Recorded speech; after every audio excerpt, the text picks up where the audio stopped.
with Mr. Depp, did you become aware that he drank to excess? I was always aware. Okay, and can you explain how you were aware of that? He was drunk all the time, a lot of the time. And that would apply both to when you were initially friends and then later when it became sexual? Yeah. With your understanding, what had he drunk to become drunk? He was a red wine drinker. In addition to alcohol, were you aware at that time that Mr. Depp was taking any prescription medication? No. Okay. And what illegal substances? Hallucinogenics,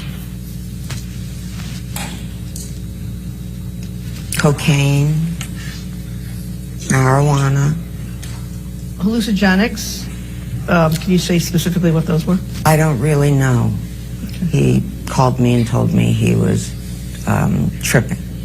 With respect to any of that, hallucinogenics, cocaine, or marijuana, did he do any of that in your presence?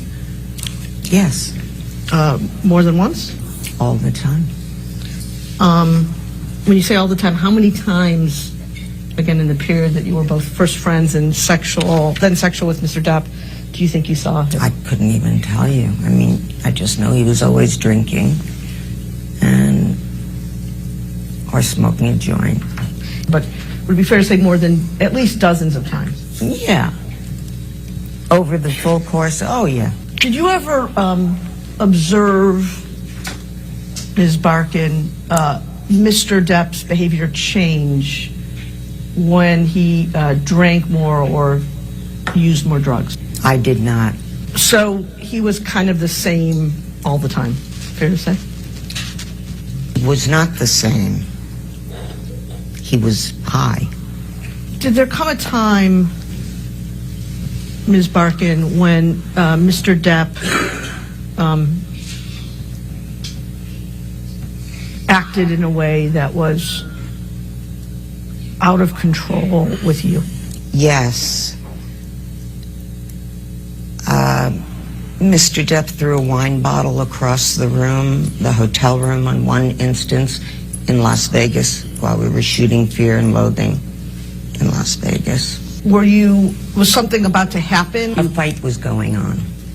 Between you and Mr. Depp? No. Who was the fight between? Between Johnny Depp and his friends in the room, the assistant. Honestly, I don't remember. And the bottle do you remember sitting here today, Ms. Barkin, whether the bottle was full of wine or empty? I don't.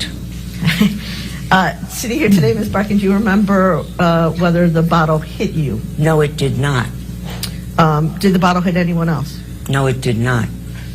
Approximately how far away from you was Mr. Depp when he threw the bottle? Across the room, so maybe by that break in the table or a little further down. It was a toss. And Ms. Barkin, was it your understanding back then that he was throwing the bottle at you? I don't know why he threw the bottle. And when he threw it, was it in your direction? Yes. Was there other people standing around you? Yes. So he threw it in your direction at a group of people? Yes. Whose hotel room was it? His, Johnny Depp's. Who broke off? He did. How did it come about that Mr. Depp broke off your relationship? I went to go home. There was a big goodbye, crying, a lot of jealous, don't do this, don't do that. And I never heard from him again after that.